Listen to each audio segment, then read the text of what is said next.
अब यूपीएससी एवं state PCS की तैयारी करें बिल्कुल फ्री। किसी बड़े कोचिंग में जाने की आवश्यकता नहीं।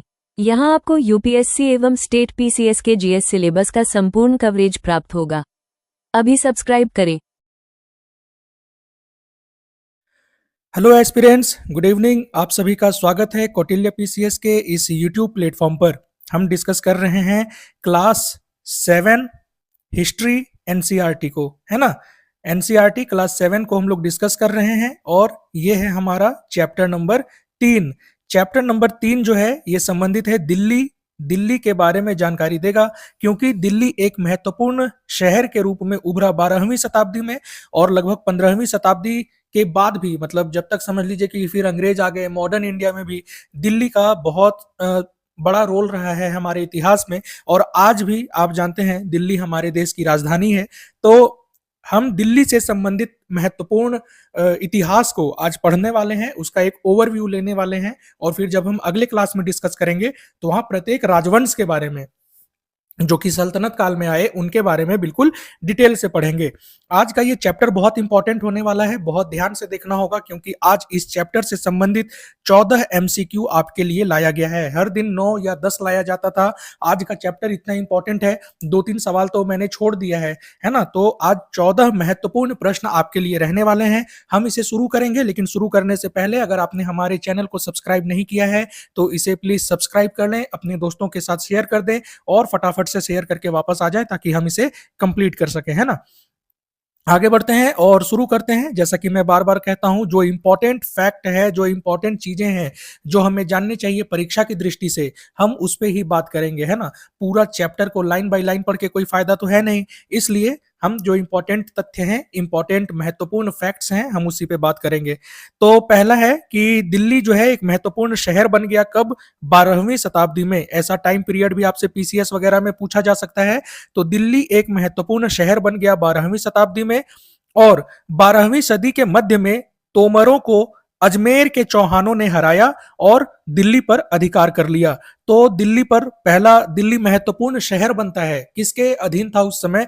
तोमरों के अधीन था। और 12वीं सदी के मध्य में आके अजमेर के चौहान राजवंश जो हैं ये हराते हैं तोमरों को और दिल्ली पर कब्जा कर लेते हैं। अजमेर के चौहान राजवंश में ही हम देखेंगे पृथ्वीराज चौहान का नाम आता है ना, जिन्होंने पहले मोहम्मद गौरी को हराया और बाद में मोहम्मद गौरी ने इन्हें पुनः हरा दिया। ये हमने कल डिस्कस किया था अपने पिछले चैप्टर में। तोमर राजवंश और चौहान राजवंश के काल में ही दिल्ली वाणिज्य का एक महत्वपूर्ण केंद्र बन गया था। तो अगर आपसे एग्जाम में पूछा जाए कि किसके अधीन दिल्ली वाणिज्य का एक महत्वपूर्ण केंद्र बन गया, तो वो है तोमर और चौहान राजवंश। ठीक है। दिल्ली में एक सिक्का ढाला जाता था और उस सिक्के का नाम क्या था? देहलीवाल। तो कई बार आपसे पूछा जा सकता है देहलीवाल क्या था। याद रखना है आपको, सिक्के का एक प्रकार था, है ना। फिर आता है 13वीं सदी, और 13वीं सदी के आरंभ में ही दिल्ली पर कब्जा हो जाता है तुर्कों का और दिल्ली सल्तनत की स्थापना कर दी जाती है ना। तो सबसे पहले तोमर राजवंश और फिर चौहान राजवंश, और जैसे ही 13वीं सदी का आरंभ आता है उसी समय पे पृथ्वीराज चौहान जैसे हारते हैं तराइन के द्वितीय युद्ध में, और उसके बाद दिल्ली पर कब्जा हो जाता है तुर्कों का, और फिर दिल्ली सल्तनत की स्थापना कर दी जाती है 1206 ईस्वी में मोहम्मद कुतुबुद्दीन ऐबक के द्वारा, है ना। ये किसका गुलाम था? गुलाम राजवंश भी कहा जाता है इसे। किसका गुलाम था? अब ये तो बिल्कुल सामान्य सी बात है। चलिए आप कमेंट बॉक्स में बताइए कि ये किसका गुलाम था। चलिए आगे बढ़ते हैं और देखते हैं कुछ और महत्वपूर्ण तथ्य। देखिए यहाँ पर एक तालिका दिया हुआ है दिल्ली के शासकों से संबंधित। यहां पर जो भी दिया हुआ है सभी शासकों का नाम और उसका आपको टाइम पीरियड याद होना चाहिए। जैसे कि तोमर राजवंश में एक महत्वपूर्ण राजा हुए अनंगपाल, और अनंगपाल ने शासन किया कब तक? 1130 ईस्वी से 1145 ईस्वी तक। आपको सारे याद होने चाहिए, एनसीईआरटी में है, इसे आप रट लेंगे और किसी को याद करिए मत करिए। एनसीईआरटी बिल्कुल आपको अच्छे से याद करके जाना है। फिर है पृथ्वीराज चौहान, इसका टाइम पीरियड क्या था? तो पृथ्वीराज चौहान का टाइम पीरियड 1175 ईस्वी से 1192 ईस्वी था, और 1192 में तराइन का दूसरा युद्ध होता है और ये हार जाते हैं मोहम्मद गौरी से, है ना। तो चौहान राजवंश में पृथ्वीराज चौहान हुए। नेक्स्ट है हमारे पास प्रारंभिक तुर्की शासक जिन्होंने गुलाम वंश भी कहा जा सकता है इसमें। तो कुतुबुद्दीन ऐबक जिन्होंने स्थापना की थी गुलाम राजवंश का, तो इसका टाइम पीरियड था 1206 से 1210 ईस्वी तक। और फिर इल्तुतमिश आता है जिसे गुलामों का गुलाम कहा जाता है, क्योंकि ये कुतुबुद्दीन ऐबक का गुलाम था। और कुतुबुद्दीन ऐबक किसका गुलाम था ये आपको मैंने कहा है कमेंट बॉक्स में बताने के लिए। तो इल्तुतमिश का टाइम पीरियड है 1210 से 1236 ईस्वी तक। फिर रजिया सुल्तान आती है, रजिया जो कि दिल्ली की पहली महिला सुल्तान बनी। इसका टाइम पीरियड याद रखेंगे 1236 से 1240 ईस्वी तक। पूरे सल्तनत काल में एकमात्र महिला शासक ये थी। तो हो सकता है कि आपसे इसका टाइम पीरियड भी पूछा जाए, और बहुत सारे एग्जाम में पूछा भी गया है। तो आपको याद रखना है, और बिल्कुल मैं बताता चल रहा हूं, याद करते चलेंगे, और अगर होता है तो आप नोट्स भी अपना बनाते हुए चलेंगे, ठीक है। और वैसे ये पीडीएफ मैं आपको अपने टेलीग्राम चैनल पर दे दूंगा, तो आपको याद करने में इजी रहेगा। नेक्स्ट है गयासुद्दीन बलबन, और गयासुद्दीन बलबन 1266 से 1287 ईस्वी तक शासन करता है, ठीक है। तो ये सभी शामिल हैं गुलाम राजवंश में। अब आगे देखते हैं खिलजी राजवंश। खिलजी राजवंश की स्थापना की जाती है 1290 ईस्वी में जलालुद्दीन खिलजी के द्वारा, और ये 1296 ईस्वी तक शासन करता है। 1296 ईस्वी में अलाउद्दीन खिलजी इसकी हत्या कर देता है। कहां पर? कड़ा मानिकपुर नामक स्थान पर। और इसकी हत्या करके खुद राजा बन जाता है, सुल्तान बन जाता है। और अलाउद्दीन खिलजी का टाइम पीरियड जो है ये 1296 से 1316 ईस्वी तक है। अगर आपने वो पद्मावत मूवी देखा है तो उसमें ये सीन आपको दिखाया गया होगा कि किस प्रकार से अलाउद्दीन खिलजी हत्या करता है अपने चाचा या फिर अपने ससुर जलालुद्दीन खिलजी का। नेक्स्ट है तुगलक राजवंश से संबंधित, और तुगलक राजवंश की स्थापना गयासुद्दीन तुगलक करता है, जिसका टाइम पीरियड है 1320 से 1324 ईस्वी तक। बंगाल अभियान से लौटते समय एक लकड़ी के महल में दब कर इसकी मृत्यु हो जाती है 1324 में। और फिर सुल्तान बनता है मोहम्मद बिन तुगलक, और मोहम्मद बिन तुगलक का टाइम पीरियड है 1324 से 1351 ईस्वी तक, है ना। तो अगर आपसे पूछे कि दिल्ली सल्तनत का सर्वाधिक विस्तार किस सुल्तान के काल में देखने को मिलता है, तो वो मोहम्मद बिन तुगलक ही था, ठीक है। फिर है फिरोज शाह तुगलक, और ये 1351 से 1388 ईस्वी तक इसका शासन काल है ना। तो ये अंतिम महत्वपूर्ण शासक होता है तुगलक वंश में। वैसे तो 1398 ईस्वी तक कोई ना कोई रहता ही है, लेकिन फिरोज तुगलक अंतिम महत्वपूर्ण शासक 1351 से 1388 ईस्वी तक शासन करता है। और फिर सैयद वंश की स्थापना की जाती है 1414 ईस्वी में। किसके द्वारा? खिज्र खां के द्वारा, है ना। ये तैमूर लंग का सहायक सेनापति था, तो उसे पूरा सत्ता सौंप के तैमूर जो है वापस लौट जाता है। और ये सैयद राजवंश का स्थापना करके 1414 से ये गलत लिखा हुआ है ना, अच्छा इसका टाइम पीरियड लिखा हुआ है, लेकिन सैयद राजवंश के बारे में अगर आपसे पूछे तो ये टोटल 37 साल तक काल है, इसका शासन काल, है ना। टोटल अगर सैयद राजवंश से पूछे सबसे कम समय तक दिल्ली में शासन करने वाला सैयद राजवंश ही है, 37 साल तक, है ना। और इसका टाइम पीरियड कितना है? नहीं, सबसे कम तो खिलजी राजवंश का है ना। चलिए ये माफ करेंगे, ये मैं गलत बता दिया हूं। अब आते हैं लोदी वंश। लोदी वंश की स्थापना बहलोल लोदी करते हैं 1451 ईस्वी में, और 1489 ईस्वी तक इसका टाइम पीरियड है। वैसे लोदी राजवंश सबसे इसका टाइम पीरियड क्या है? लोदी राजवंश का कार्यकाल कब तक था, शासन काल कब तक था लोदी का? तो 1526। और आपको पता है पानीपत का युद्ध होता है 1526 में, और इब्राहिम लोदी मारा जाता है युद्ध भूमि में। और जैसे ही इब्राहिम लोदी मारा गया सल्तनत काल समाप्त हो जाता है। और 1526 के बाद हम पढ़ेंगे मुगल राजवंश को। तो यहां जो टेबल आपको बताया गया है, इस पूरे टेबल को अच्छे से पढ़ेंगे, अच्छे से याद करेंगे। यहां से आपसे सीधा सीधा सवाल बनाया जा सकता है। देखिए जितने भी राजाओं के नाम दिए हुए हैं, जितने भी राजवंशों के नाम दिए हुए हैं, इनके कार्यकाल से संबंधित 10 प्रश्न तो यहीं से पूछा जा सकता है। ये टाइम पीरियड बहुत इंपॉर्टेंट है, 7 क्लास का चैप्टर 3 है, इसे बिल्कुल याद करेंगे, अच्छे से याद करेंगे, ठीक है। चलिए आगे देखते हैं। अब सुल्तानों के अधीन दिल्ली जब आया तो उन्होंने इतिहास लेखन को बढ़ावा दिया। इतिहास लेखन को बढ़ावा दिया। इतिहास, अब इसे तवारीख भी कहते थे ना। तवारीख क्या होता है? तारीखों का जिक्र करने को तारीख या तवारीख कहा जाता था। फारसी भाषा में ये लोग लिखते थे। और जब प्रत्येक दिन तिथि के साथ किसी घटना का उल्लेख किया जाए, वही तो इतिहास है। स्पेक्ट्रम के क्लास में मैंने बताया था आपको चैप्टर 1 के क्लास में, है ना?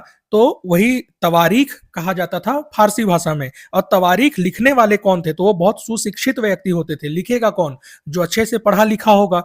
उसमें कोई सचिव होता था राजा का, या प्रशासक होता था, कोई कवि होता था, या दरबारी लेखक होता था। उन सभी का काम होता था इतिहास को दर्ज करने का, है ना? घटनाओं का वर्णन करते थे बिल्कुल क्रमवार, और शासकों को ये प्रशासन संबंधी सलाह भी देते थे। जो इतिहास लिखते थे, घटनाओं का वर्णन करते थे, वो शासकों को प्रशासन संबंधी सलाह भी देते थे और न्याय संगत शासन के महत्व पर बल देते थे। ये याद रखेंगे, ठीक है?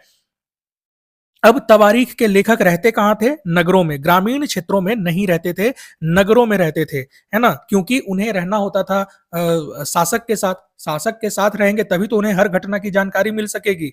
इसीलिए वो मुख्यतः सुल्तान के साथ ही रहते थे। और वो लिखते थे तो उन्हें उम्मीद क्या होती थी? वो इतना बढ़ा चढ़ा के अपने राजा के बारे में लिखते थे ताकि राजा उनसे खुश हो जाए और उन्हें बहुत सारा उपहार दे, बहुत सारा गिफ्ट दे, है ना? लालच में ही लोग ज्यादा काम करता है। और किसी की तारीफ करनी हो, आपको पता है कि सामने वाले के पास मतलब करोड़ों रुपया है और आपका काम 2 लाख से चल जाएगा, तो आप क्या करेंगे? दिन रात उसकी चमचागिरी चालू, है ना? तो क्या होता है? जो तवारीख लिखने वाले इतिहासकार थे वो भी ऐसा ही करते थे। इसलिए बहुत सारा अतिशयोक्तिपूर्ण उल्लेख भी हमें मिलता है इतिहास में देखने को। तीसरा क्या था कि ये लेखक जो थे, जो इतिहासकार सल्तनत काल में हुए, वो जन्म सिद्ध अधिकार और लिंग भेद को बनाए रखने का काम करते थे। जन्म सिद्ध अधिकार पे बल देते थे और समाज में किसी प्रकार का भेदभाव न हो जेंडर के आधार पर, इसका वो ध्यान रखने का प्रयास करते थे। और अपने इसी से संबंधित अपने राजाओं को सलाह भी देते थे। और इसलिए बहुत सारे लोग जो होते थे वो उनके विचारों से सहमत नहीं होते थे, है ना? क्यों? क्योंकि ये बात कर रहे हैं जेंडर इक्वलिटी का। और कौन सा काल है? सोचिए कि 12वीं शताब्दी 13वीं शताब्दी में जेंडर इक्वलिटी की बात करने वाले लोगों का बात कौन सुनता? क्योंकि वो पितृसत्तात्मक समाज था, है ना? सन 1236 ईस्वी में उसी का देखिए जेंडर इक्वलिटी का बात हो रहा है और यहीं पे नाम आता है रजिया का। 1236 ईस्वी में रजिया जो है वो सिंहासन पे बैठती है, एक शासिका बनती है, पहली महिला शासिका बनती है। लेकिन एक इतिहासकार थे, मिन्हाज ए सिराज, तवारीख के लेखक ही थे मिन्हाज ए सिराज। अब इन्होंने क्या कहा है कि हालांकि रजिया अपने सभी भाइयों से अधिक योग्य और सक्षम थी, लेकिन फिर भी एक रानी को शासक के रूप में मान्यता देना कठिन है ना? ये बात कौन बोल रहे हैं? मिन्हाज ए सिराज, जो कि एक इतिहासकार थे, है ना? तो जेंडर इक्वलिटी की बात भले वो कर लें, लेकिन वो कभी भी प्रमुख पदों पर महिलाओं को स्वीकार नहीं कर पाते थे। इसका एक उदाहरण है रजिया का सुल्तान बनना, रजिया का शासक बनना, है ना? 1236 से 1240 ईस्वी तक ही अपने पद पर रही और फिर 1240 ईस्वी में इसे गद्दी से हटा दिया गया और 1242 ईस्वी में इसकी हत्या कर दी जाती है। ध्यान रखेंगे इन सभी चीजों को, आगे हमें मिलेगा बहुत सारा चीज चैप्टर में, है ना? चलिए आगे देखते हैं मिन्हाज ए सिराज इसने क्या कहा है। देखिए ये क्या लिखता है कि ईश्वर ने जो आदर्श समाज व्यवस्था बनाई है उसके अनुसार स्त्रियों को पुरुषों के अधीन होना चाहिए और रानी का शासन इस व्यवस्था के विरुद्ध जाता था। आज के समय पे बोल के देखिए किसी स्त्री को कि आपको पुरुष के अधीन रहना है, फिर पता चलेगा आप अधीन रहिएगा या वो अधीन रहेगी, है ना? लेकिन मिन्हाज ए सिराज जो तवारीख का लिखने का काम करते थे, हालांकि ये सभी लिंग भेद पे बात करते थे कि लिंग भेद नहीं होना चाहिए, लेकिन देखिए कि ये क्या कहते हैं, साथ ही साथ कितना कॉन्ट्राडिक्शन है कि स्त्रियों को पुरुष के अधीन होना चाहिए क्योंकि ये नेचर कहता है ना? रजिया जो है अपने अभिलेख को लिखवाती है और अपने अभिलेख में वो क्या लिखवाती है? सुल्तान इल्तुतमिश की बेटी, है ना? तो रजिया सीधा अपना नाम नहीं लिखवाती है, वो लिखवाती है कि सुल्तान इल्तुतमिश की बेटी है वो, है ना? इसी तरीके से दो और एग्जाम्पल हमें मिलता है पूरे भारत में महिला शासिका का, जिसमें एक है रुद्रमा देवी। रुद्रमा देवी वारंगल के क्षेत्र में शासन करती थी, 1262 से 1289 ईस्वी तक शासन की। और इनके शासन का एक महत्वपूर्ण बात यह है कि ये पूरे लोगों को पता ही नहीं चलने देती थी कि ये स्त्री है। पुरुष जैसा वेश धारण और पुरुष के जैसा ही हर चीज, मतलब बिल्कुल लोगों से छिपा के रखना कि वो एक स्त्री है। क्यों? क्योंकि लोग फिर विद्रोह कर देंगे उनके समाज में, इसीलिए। तो रानी रुद्रमा देवी पे एक बहुत अच्छा मूवी भी बना हुआ है साउथ इंडिया का, अल्लू अर्जुन भी उसमें है। अगर आप देखना चाहें तो वो आपको यूट्यूब पे शायद मिल सकता है, ढूंढेंगे तो मिल जाएगा। इसी तरीके की एक शासिका का जिक्र होता है कश्मीर की रानी, और कश्मीर की रानी कौन थी? रानी दिद्दा, जिनका टाइम पीरियड है 980 से 1003 ईस्वी तक। तो ये तीन महिलाएं शासिका के रूप में हुई हैं, और तीनों का नाम आपको याद रखना है। अगर टाइम पीरियड याद रख लेंगे तो बहुत अच्छा है। रजिया का 1236 से 1240, रुद्रमा देवी का 1262 से 1289 ईस्वी तक, और रानी दिद्दा का 980 से 1003 ईस्वी तक। ठीक है, ये महत्वपूर्ण तथ्य है, इसे याद रखेंगे। अब देखिए, कल के चैप्टर में हमने देखा था कि उत्तर भारत में सामंत और दक्षिण भारत में वेल्लला, यानी कि जो सामंत वर्ग था इसका प्रभाव बहुत ज्यादा हो रहा था, है ना। तो इसीलिए जब दिल्ली के आरंभिक सुल्तान अपने पद पे होते हैं तो सामंत और जमींदार के स्थान पर सूबेदार यानी कि प्रांतों के शासक के रूप में किसे नियुक्त करना प्रारंभ करते हैं? गुलामों को। क्योंकि कल के चैप्टर में मैंने आपको बताया था कि जब कोई सामंत या दक्षिण भारत में वेल्लला बहुत ज्यादा बलशाली हो जाते थे, उनके पास संपत्ति बहुत ज्यादा आ जाती थी, तो वो क्या करते थे? राजा के खिलाफ ही विद्रोह कर देते थे और खुद की एक स्वतंत्र सत्ता स्थापित कर लेते थे, है ना। तो इसी से बचने के लिए दिल्ली के सुल्तानों ने क्या किया? अपने गुलामों को सूबेदार के रूप में नियुक्त करना शुरू कर दिया, और ये गुलाम बहुत भरोसेमंद होते थे, अपने सुल्तान के अधीन, अपने सुल्तान के लिए जान तक दे देते थे। लेकिन सुल्तान का बेटा अगर सुल्तान बना तो फिर उसकी गारंटी नहीं है, फिर ये लोग अपना स्वतंत्र सत्ता स्थापित कर लेते थे। ये एक डिमेरिट भी था, है ना। इन गुलामों को खरीदा जाता था सैनिक सेवा के लिए, और इन गुलामों को फारसी में बंदगां भी कहते थे, याद रखिएगा, है ना। तो सैनिक सेवा के लिए इन्हें खरीदा जाता था, बहुत अच्छे से इन्हें प्रशिक्षित किया जाता था। अब ये इतने ज्यादा वफादार होते थे कि राजा इनके भरोसे पे पूरा अपना एक क्षेत्र छोड़ देता था। उन्हें इस बात का भय नहीं होता था कि ये हमारे खिलाफ जाएगा, क्योंकि गुलामों की एक बहुत बड़ी विशेषता थी ये कि वो अपने मालिक सुल्तान के खिलाफ कभी भी नहीं जाते थे, है ना। हालांकि उसके उत्तराधिकारी के खिलाफ चले जाएंगे, लेकिन मालिक सुल्तान के खिलाफ कभी नहीं जाते थे। ये बहुत बड़ी बात थी उस समय की, और इसीलिए कुछ लेखक लिखते हैं उस समय पर कि सुल्तान जो है वो अपने गुलामों पर अपने बेटों से अधिक भरोसा करता था, क्योंकि सुल्तान के बेटे विद्रोह कर देते थे लेकिन सुल्तान का गुलाम कभी विद्रोह नहीं करता था। ये बहुत अजीब और बहुत अच्छी भी बात है उस समय की, मध्यकाल की, है ना। तो गुलामों को ऊंचे राजनीतिक दलों पर बैठाने में सबसे ज्यादा किस राजवंश ने काम किया? ऐसा काम तो एक था खिलजी राजवंश और दूसरा था तुगलक राजवंश। खिलजी राजवंश में जब आप अलाउद्दीन खिलजी को पढ़ेंगे तो वहां देखेंगे कि मलिक काफूर एक बहुत इंपॉर्टेंट इसका सेनापति होता है। और मलिक काफूर होता कौन है? एक गुलाम होता है ना। मलिक काफूर एक गुलाम होता है, इसे हजार दिनारी भी कहते हैं मलिक काफूर को। तो मलिक काफूर एक गुलाम होता है, और अलाउद्दीन खिलजी के लिए वो कितना ज्यादा सैनिक अभियान करता है। तो इस एग्जाम्पल से हमें पता चलता है कि खिलजी राजवंश और साथ ही साथ तुगलक राजवंश ये गुलामों को ऊंचे राजनीतिक दल पर, ऊंचे राजनीतिक पद पर बिठाते थे, है ना। और इसीलिए गुलामों को अधिक ऊंचा पद देने के कारण से भी एक राजनीतिक अस्थिरता पैदा हुई। राजनीतिक अस्थिरता क्यों पैदा हुई? क्योंकि मान लीजिए कि सुल्तान की मृत्यु हो गई, सुल्तान मर गया, तो उसके उत्तराधिकारियों के प्रति ये गुलाम कभी भी वफादार नहीं होते थे, वो केवल सुल्तान के लिए वफादार होते थे, है ना। तो ये बात आप ध्यान रखेंगे। अगला है हमारे सामने, फारसी जो तवारीख के लेखक होते थे, इन्होंने गुलामों को या निचले खानदान के लोगों को ऊंचे राजनीतिक दल पर बिठाने का जो फैसला हुआ सुल्तानों का, उसके लिए सुल्तानों की आलोचना भी ये करते थे, है ना। तो अगर आपसे पूछा जाए कि क्या तवारीख के लेखक आलोचना करते थे, समर्थन करते थे, तो आपको कहना है कि आलोचना करते थे, है ना। एक एग्जाम्पल यहाँ पे दिया हुआ है मोहम्मद बिन तुगलक का। मोहम्मद बिन तुगलक ने कुछ गुलामों को अच्छे पद पे बिठाया। उनमें से कौन कौन है? अजीज खुमार, जो कि एक कलाल था, शराब बेचने वाले को कलाल बोला जाता है ना। दीपक कलाल नहीं सोच लीजिएगा। चलिए आगे बढ़ते हैं। और अजीज खुमार था, ये एक शराब बनाने वाला व्यक्ति था जिसे ऊंचे राजनीतिक दल पे बिठाया किसने? मोहम्मद बिन तुगलक ने। फिर है फिरोज हज्जाम। फिरोज हज्जाम एक नाई था। मनका तब्बाक ये एक बावर्ची था। लड्ढा और पीरा ये एक माली था। और इन सभी को सुल्तान मोहम्मद बिन तुगलक ने ऊंचे राजनीतिक पदों पर बिठाया था। इसके लिए जियाउद्दीन बर्नी ने बहुत ज्यादा सुल्तान मोहम्मद बिन तुगलक की आलोचना की और इसे कहा कि यह सुल्तान का राजनीतिक विवेक का नाश है और उसके शासन की अक्षमता का उदाहरण है। तो अगर आपसे पूछे कि गुलामों को ऊंचे राजनीतिक पद पर बिठाने के लिए जियाउद्दीन बर्नी ने किसकी आलोचना की, तो सुल्तान मोहम्मद बिन तुगलक की आलोचना की। या ऐसा भी पूछा जा सकता है कि गुलामों को ऊंचे राजनीतिक पद पर बिठाने के लिए सुल्तान मोहम्मद बिन तुगलक की आलोचना किसने की, तो ये हो जाएगा जियाउद्दीन बर्नी। मिनहाज सिराज का नाम अगर ऑप्शन में रहेगा तो कंफ्यूज नहीं होना है, ठीक है। मोहम्मद बिन तुगलक से संबंधित प्रश्न होगा तो जियाउद्दीन बर्नी आंसर देंगे आप। नेक्स्ट है कुछ इलाकों से संबंधित। एक प्रत्येक क्षेत्र को इलाका में बांटा जाता था, पूरे राज्य को, और हर इलाका को इक्ता कहा जाता था।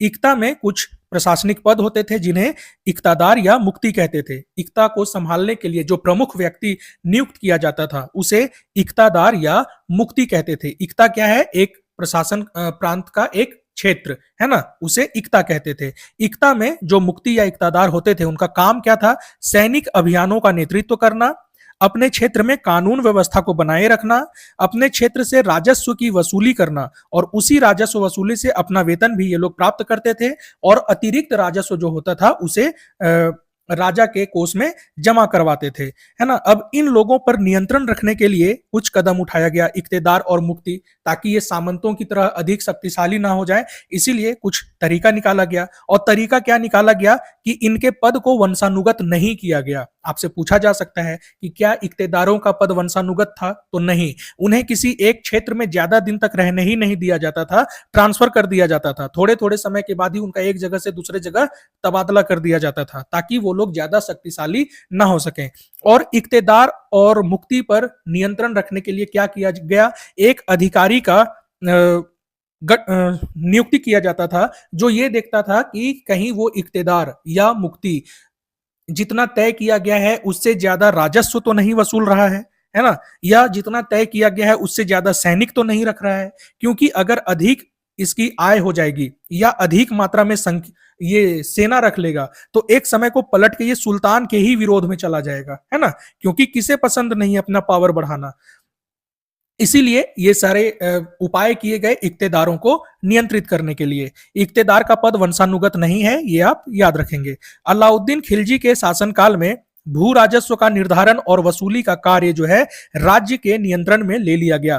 पहले ये निर्धारित करते थे जो क्षेत्रीय शासक होते थे या वहां का जो अधिकारी नियुक्त किया जाता था, उन्हें ये काम दिया गया था कि आप पहले से खुद से भी निर्धारित कर सकते हैं। लेकिन अलाउद्दीन खिलजी के काल में ये निर्धारण का कार्य पूरा पूरा राज्य अपने नियंत्रण में ले लेता है और जो स्थानीय सामंत होते हैं उन्हें भी टैक्स देने के लिए बाध्य कर दिया जाता है। किसके काल में? अलाउद्दीन खिलजी के काल में। और उन्हें उनसे भी टैक्स लिया जाता है, ये याद रखेंगे। और उस समय 3 तरह का टैक्स होता था। कैसा? पहला होता है खराज। खराज कृषि पर लिया जाने वाला टैक्स है जो कि उपज का 50% होता था, है ना, ध्यान रखेंगे, उपज का 50%। और ये कृषि पर लिया जाने वाला टैक्स है खराज। दूसरा है मवेशियों पर लिया जाने वाला टैक्स और तीसरा है घरों पर लिया जाने वाला ये टैक्स। तो याद रखेंगे टैक्स कितने प्रकार का है मध्यकाल में, और यहीं पे कुछ और टैक्स का भी नाम है। खराज तो कृषि कर हो गया, फिर आता है खम्स का नाम। युद्ध में जो लूटा गया धन होता था उस पर टैक्स लिया जाता था, है ना। तो उस पर टैक्स जो लगता था, युद्ध के में लूटे गए धन पर जो टैक्स लगाया जाता है उसे खुम्स कहते हैं। कितना भाग सुल्तान का होता था? 1/5 भाग। और सैनिकों का कितना भाग होता था? 4/5 भाग। यानी कि एक बड़ा भाग दिया जाता था सैनिकों को ताकि वो प्रोत्साहित रहें युद्ध करने के लिए, और 1/5 भाग है ये ले लिया जाता था राजा के कोष में। दूसरा टैक्स होता था जकात। जकात एक धार्मिक कर है जो मुस्लिमों पर लगाया जाता था, है ना। जकात एक धार्मिक कर है जो मुस्लिमों पर लगाया जाता था। मुस्लिमों की आय का कितना? 2.5%, है ना। मुस्लिमों की आय का कितना? 2.5%। तो जकात एक धार्मिक कर है। फिर है जजिया। एक है जजिया जो कि गैर मुस्लिमों से लिया जाता था। तो जकात लिया जा रहा है किससे? मुस्लिमों से, और जजिया लिया जा रहा है गैर मुस्लिमों से। ये आप याद रखेंगे। जो भी टैक्स बताया जा रहा है इसे जरूर याद रखेंगे, क्योंकि यहां से सवाल रेगुलर पूछा जाता है। फिर एक यात्री का जिक्र हो रहा है, इब्न बतूता। और इब्न बतूता मोरक्को का यात्री था जो कि 14वीं सदी में भारत आया था। किस सुल्तान के काल में आया था? अगर आपको ये टाइम याद है कि किस सुल्तान के काल में इब्न बतूता भारत आया था, तो वो आप हमें कमेंट बॉक्स में जरूर बताएंगे। ठीक है। मंगोलों का आक्रमण दिल्ली पर किस समय बढ़ गया? तो अलाउद्दीन खिलजी और मोहम्मद बिन तुगलक के शासनकाल में मंगोलों का आक्रमण किसके नेतृत्व में? चंगेज खान के नेतृत्व में सबसे ज्यादा बढ़ गया। और कौन शासक था उसमें दिल्ली का? तो अलाउद्दीन खिलजी और मोहम्मद बिन तुगलक। मोहम्मद बिन तुगलक के समय पर भी मंगोलों का आक्रमण बहुत हुआ है ना। ये देखिए, चंगेज खान कब आक्रमण कर रहा है? 1219 में उज्बेकिस्तान पर हमला किया और उसके बाद दिल्ली की तरफ वो आक्रमण करने लगा। और सबसे ज्यादा मंगोल आक्रमण कब हुआ है दिल्ली पर? अलाउद्दीन खिलजी और मोहम्मद बिन तुगलक के समय में। ये सभी तथ्यों को आप याद रखेंगे। फिर यहां पर जिक्र हमें मिलता है सूरवंश का। देखिए, दिल्ली में कौन कौन से प्रमुख राजवंश हुए, उनका किस प्रकार से काम था, उसका एक यहां पर परिचय जैसा ये चैप्टर है। ठीक है। इसे हम डिटेल में बिल्कुल आगे पढ़ेंगे। जिन जिन राजवंशों का नाम, उनका कार्यकाल, उनसे संबंधित टैक्स, ये सभी जो बताया जा रहा है इसे आप जरूर याद रखेंगे। ठीक है। टैक्स वगैरह को भी याद रखना। जो 4 प्रकार का अलग अलग नाम का टैक्स आपको बताया गया है उसे बिल्कुल याद रखेंगे, है ना। सूरवंश, सूरवंश की स्थापना कौन करता है? शेर शाह सूरी। और शेर शाह सूरी के द्वारा स्थापित सूरवंश जो है केवल 15 साल तक शासनकाल संभालता है। और 15 साल कौन सा है? 1540 से 1555 ईस्वी तक। ये याद रखेंगे, है ना। चलिए, शेर शाह सूरी जो है ये अलाउद्दीन खिलजी के तरीकों को अपनाता है। और फिर जब आगे मुगल साम्राज्य में सम्राट अकबर राजा बनता है तो वो शेर शाह सूरी की तरीकों को अपनाता है। तो शेर शाह सूरी ने किसके तरीकों को अपनाया? अलाउद्दीन खिलजी के तरीकों को। और अकबर ने किसके तरीकों को अपनाया? शेर शाह सूरी के तरीकों को। तो ये हमारे चैप्टर से संबंधित कुछ महत्वपूर्ण तथ्य था। अब हम यहाँ पर कुछ क्वेश्चन है, इन क्वेश्चंस को देख लेते हैं। दिल्ली में पहले पहल किसने राजधानी स्थापित की? तोमरों ने। दिल्ली के सुल्तानों के शासनकाल में प्रशासन की भाषा क्या थी? फारसी। ये आपको बताया गया है ना। फिर है, किसके शासनकाल के दौरान सल्तनत का सबसे अधिक विस्तार हुआ? तो एमबीटी, मोहम्मद बिन तुगलक। ठीक है। और इब्न बतूता किस देश से भारत में आया था? तो ये अभी अभी हमने डिस्कस किया था, मोरक्को। किस सरकार के शासनकाल में किस सुल्तान के शासनकाल में आया था? कमेंट बॉक्स में हमें जरूर बताएंगे। ठीक है। और यहाँ तो कोई क्वेश्चन वैसा नहीं है। आइए हम शुरू करते हैं अपने महत्वपूर्ण प्रश्नों को जो हमने आपके लिए बनाया है इसी चैप्टर से संबंधित। तो आइए शुरू करें हमारे महत्वपूर्ण प्रश्न, जो कि एनसीईआरटी का क्लास 7 चैप्टर नंबर 3 हम डिस्कस कर रहे हैं, उससे संबंधित है ना। अभी हमने चैप्टर को देखा।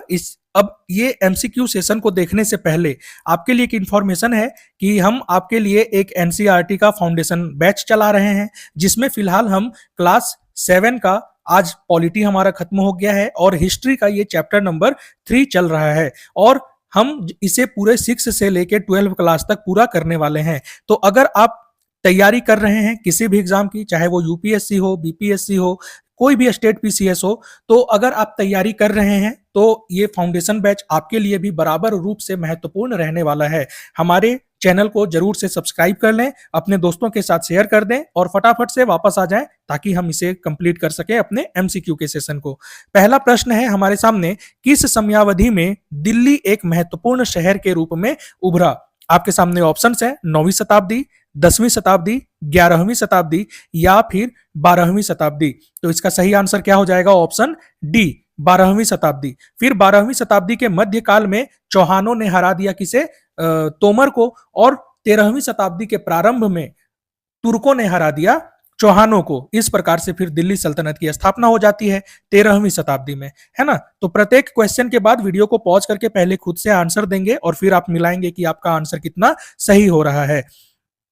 अगला प्रश्न है, चौहानों ने किसे पराजित कर दिल्ली पर अधिकार कर लिया? तो देखिए, अभी अभी आपको बताया गया। आपके सामने ऑप्शंस हैं, कुषाण, शक, तोमर या फिर तुर्क। तो चौहानों ने किसे पराजित किया था? तोमर को। और चौहानों को किसने पराजित किया? तो तुर्कों ने। ऐसा याद रखेंगे, है ना। चलिए अगला प्रश्न देखते हैं, क्वेश्चन नंबर 3। देहलीवाल ये क्या था? आपके सामने ऑप्शंस हैं। एक, महत्वपूर्ण प्रशासनिक पद, कृषि कर पर का एक प्रकार, कृषि पर जो टैक्स लिया जाता है उसका एक प्रकार, ऑप्शन सी सिक्कों का एक प्रकार, या फिर ऑप्शन डी व्यापारियों की एक संस्था। तो देहलीवाल जो है ये सिक्कों का एक प्रकार था, ये आपको बताया गया है ना। चैप्टर अगर अच्छे से आप पढ़े होंगे, अच्छे से ध्यान से पढ़े होंगे तो ये सारा सही होना चाहिए।